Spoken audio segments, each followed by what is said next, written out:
80 غیر مسلم حضور اکرم صلی اللہ علیہ وسلم کو قتل کرنے کے لیے آئے، صحابہ پر حملہ کیا، صحابہ نے ان تمام کو کیپچر کر لیا، حضور اکرم صلی اللہ علیہ وسلم نے سب کو معاف فرما دیا۔ یہ ہے میرے آقا صلی اللہ علیہ وسلم کا حسن اخلاق، یہ ہے رسالت میں آپ صلی اللہ علیہ وسلم کا پیار۔ ایک مرتبہ ایک چھوٹا یہودی بچہ، اس نے میرے آقا صلی اللہ علیہ وآلہ وسلم کا حسین چہرہ دیکھ لیا،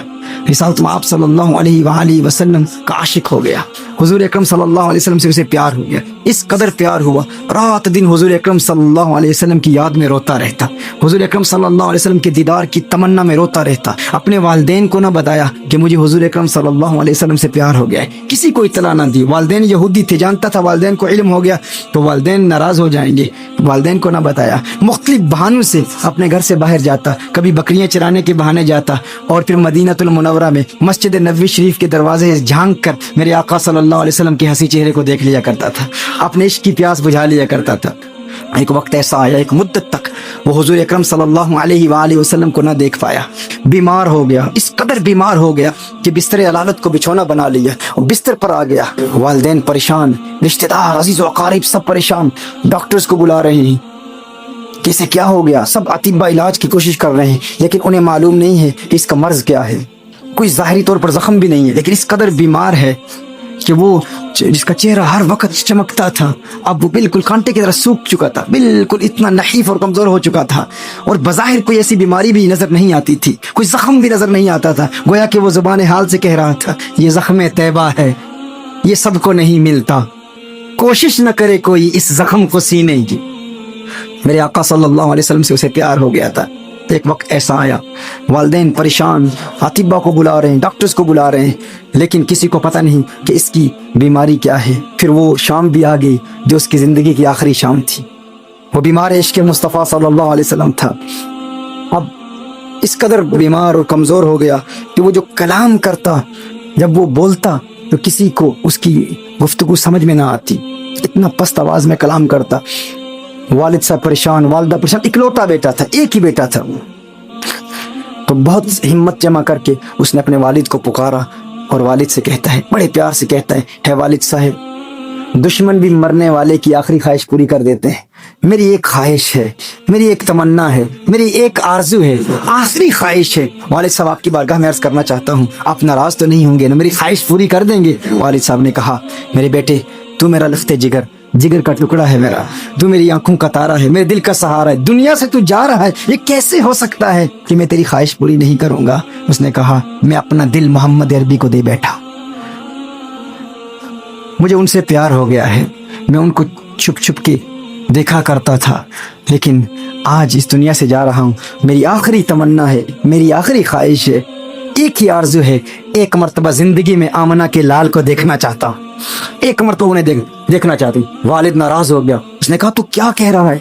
تو اسلام کے پیغمبر محمد سے پیار کرتا ہے، ان سے محبت کرتا ہے؟ اس نے کہا آپ نے وعدہ کیا تھا نا کہ ایک ملاقات ضرور کرائیں گے، میری آخری خواہش پوری کریں گے، آپ نے وعدہ کیا تھا، اب وہ خواہش پوری کر دیں۔ اب والد کیا کرتا، اکلوتا بیٹا، ایک ہی بیٹا، والد نے کہا ٹھیک ہے میں پیغام پہنچاتا ہوں۔ پھر پیغام پہنچایا گیا حضور اکرم صلی اللہ علیہ وسلم کی بارگاہ میں۔ اب ذرا تخیل باندھیں، چشم تصور سے وہ منظر دیکھنے کی کوشش کریں کہ حضور اکرم صلی اللہ علیہ وسلم کی بارگاہ میں پیغام پہنچایا جا رہا ہے۔ اب وہ جو کہتا ہے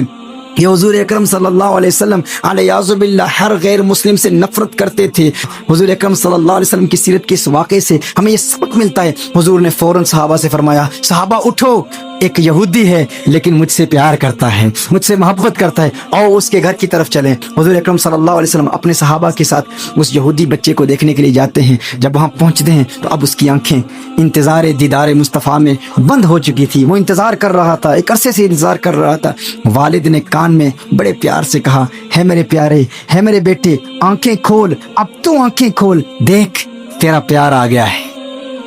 تیرا محبوب آ گیا ہے۔ اور اس نے آنکھیں کھولی، حضور اکرم صلی اللہ علیہ وسلم کا حسین چہرہ دیکھا کہ کہتا ہے محمد صلی اللہ علیہ وسلم، میرے پاس نہ کوئی نماز ہے، نہ روزہ ہے، نہ حج ہے، نہ زکوٰۃ ہے، نہ عبادت، نہ تقویٰ، نہ قرآن کی قرات، نہ نوافل، کچھ بھی نہیں ہے، کیا میری نجات بھی ممکن ہے؟ کیا میری نجات بھی ہو سکتی ہے؟ حضور اکرم صلی اللہ علیہ وآلہ وسلم نے ارشاد فرمایا، تو کلمہ توحید پڑھ، میں تیری نجات کی ضمانت دیتا ہوں، میں تیری نجات کی ضمانت دیتا ہوں۔ اس نے حضور اکرم صلی اللہ علیہ وسلم کے پاؤں میں گرتے ہوئے کہا کہ میں قبر کی منزل سے لے کر دخول جنت تک آپ کی ضمانت پر کلمہ توحید پڑھتا ہوں، اشہد ان لا الہ الا اللہ واشہد ان محمدًا عبدہ ورسولہ۔ اس نے پڑھا، اس کی روح قفس انسری سے پرواز کر گئی، وہ اس دنیا سے چلا گیا، رخصت ہو گیا۔ والد نے فوراً کہا، ہے محمد، اب اس کی لاش، اس کا جسم، اس کی تجہیز و تکفین کی ذمہ داری اہل اسلام کی ہے۔ اور پھر حضور اکرم صلی اللہ علیہ وآلہ وسلم نے سارا اہتمام کیا۔ جب اس کا جنازہ تیار کیا گیا تو اس کا جنازہ مدینہ المنورہ کی گلیوں میں گھمایا گیا۔ عاشق کا جنازہ، دیوانے کا جنازہ، اور مسجد نبوی شریف اور مدینہ المنورہ کے مضافات سے بڑی تعداد میں، بڑی کثرت سے لوگ جمع ہو رہے ہیں فقط اس کا دیدار کرنے کے لیے۔ ایک چرچا ہے، ایک شور ہے ہر طرف، سنا ہے ایک یہودی ہے جس نے کوئی نماز نہیں پڑھی، کوئی روزہ نہیں رکھا، کوئی عبادت نہیں کی، اس نے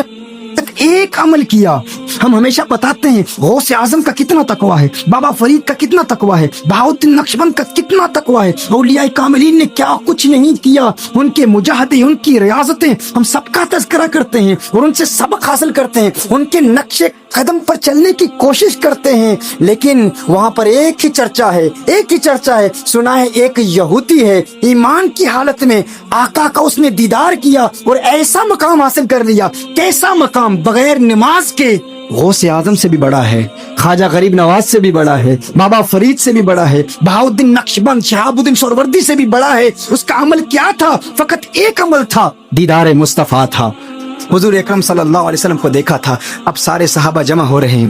ایک روایت میں آتا ہے جب اس کا کفن چہرے سے اٹھایا گیا، ہٹایا گیا تو کیا دیکھتے ہیں؟ ایک نور کی کرن اس کے چہرے سے نکل کر آسمان کی طرف چلی جاتی ہے، اور پھر دیکھتے ہیں کہ وہ عاشق، وہ حضور کا دیوانہ، حضور سے پیار کرنے والا ابھی دنیا سے چلا گیا ہے، لیکن اس کے لبوں پر تبسم کی کھلکھلاہٹ ہے، وہ مسکرا رہا۔ صحابہ کرام علیہم رضوان نے ایک عجیب منظر دیکھا کہ حضور اکرم صلی اللہ علیہ وسلم پنجوں کے بل چل رہے ہیں، یوں چل رہے ہیں۔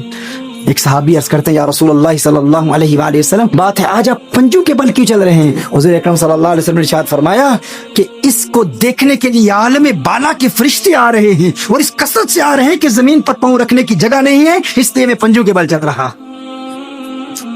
اسے حضور اکرم صلی اللہ علیہ وسلم جنت البقیع لے جاتے ہیں، خود اپنے ہاتھوں سے دفناتے ہیں۔ جب حضور اکرم صلی اللہ علیہ وسلم کچھ وقت زیادہ لگ جاتا ہے، اس کی قبر سے باہر آتے ہیں تو حضور اکرم صلی اللہ علیہ وسلم کے ماتھے پر سینہ چمک رہا ہے۔ صحابہ عرض کرتے ہیں، یا رسول اللہ صلی اللہ علیہ وسلم، آقا اتنی دیر لگ گئی؟ حضور اکرم صلی اللہ علیہ وسلم نے ارشاد فرمایا، دراصل بات یہ ہے کہ جب اس نے کلمہ پڑھا تھا تو میں نے ضمانت دی تھی کہ قبر کی منزل سے لے کر دخول جنت تک میں تیری ضمانت دیتا ہوں۔ تو جب حوروں نے یہ بات سنی، جنت کی حوروں نے یہ بات سنی، اس کو دیکھنے کے لیے جنت کی حوریں اس کثرت سے آئی ہیں، اس کے چہرے کی بلائیں لینے کے لیے اس کی طرف تیزی سے بڑھ رہی ہیں، اس لیے بہت دیر ہو گئی، اور میرا یہ پسینہ، میرے پسینے کے چند قطرات اس کے جسم پر پڑے ہیں، اب اس کا جسم قیامت تک مہکتا رہے گا،